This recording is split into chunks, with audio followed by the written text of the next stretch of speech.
Assalamualaikum and greetings everyone. My name is Puteri MUNIRAH binti MUZAFFAR SHAH. I am from SMK Bandar Baru Putra. For today, I'll be reviewing a book for Business Putra Nilam program.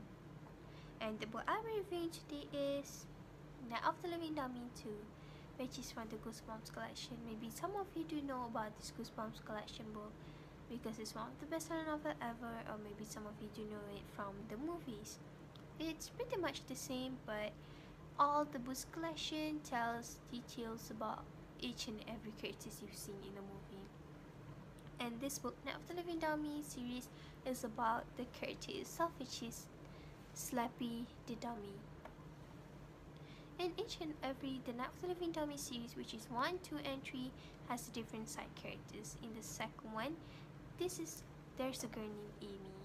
Before I am moving on to that story, I'm going to tell you that this book is written by R.L. Stine, which is one of the best writer ever, and it is published by Scholastic. Before I'm going to tell you more details about all the more values and all, I'm going to read the synopsis first so that you can understand the stories more. You can teach an old dummy's new trick. Amy's ventriloquist dummy, Dennis, has lost his head. For real. That's when her dad finds Slappy in a local pawn shop. Slappy is kind of ugly, but at least his head stays on. Amy loves practicing her new comedy routine every day. It's like his dummy knows what she's thinking. Like, he can move by himself. And it's a lot of fun. Until Slappy starts a routine of his own. Slappy may have a new owner, but he's up to the same old tricks. This Amy girl is a ventriloquist. She loves ventriloquist dolls so much, and her own ventriloquist name is Dennis. She do a routine every day where she practices with her ventriloquist doll Dennis, and it is part of her hobby until she thinks that it will make up for a living in the future. Until one day the Dennis head falls off, so she needs a new one. Her dad found Slappy in the local pawn shop and bring him home. Apparently, ever since Slappy stepped into the house, it's never been the same ever since. Amy's mother did not believe whatever Amy said about this Slappy dummy have done, because every parent thinks that Amy is delusional and talking things about unalive dolls doing things. Everything that's happening in the household, Amy is the one who's to get blame of it. Before all of this happened, Margot's that invite Amy's to do ventriloquist show at parties, which is using this Slappy doll, even though it's very ugly and it scares off the kids, and because of its own behavior, because it really scares out all the kids, and the kids all started to cry, and we do know that it didn't end well. So this Slappy doll started to do routine on its own, started to do a rampage rebellious, started to do things in the house and all. So in the end, Amy never gave up to convince her parents about this evil Slappy doll, and ended up her parents believe her.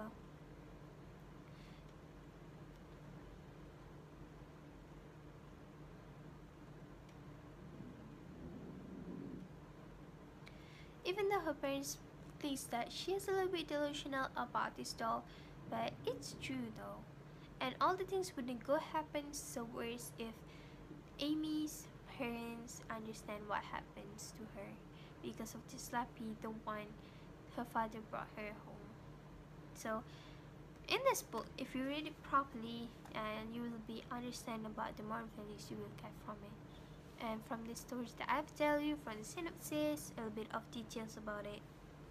The first one is trust your families, because I believe that in the story things happen more worse than the parenting, because parents didn't believe their child about it, and the parents think Amy is being delusional about it. So I think family trust is really important.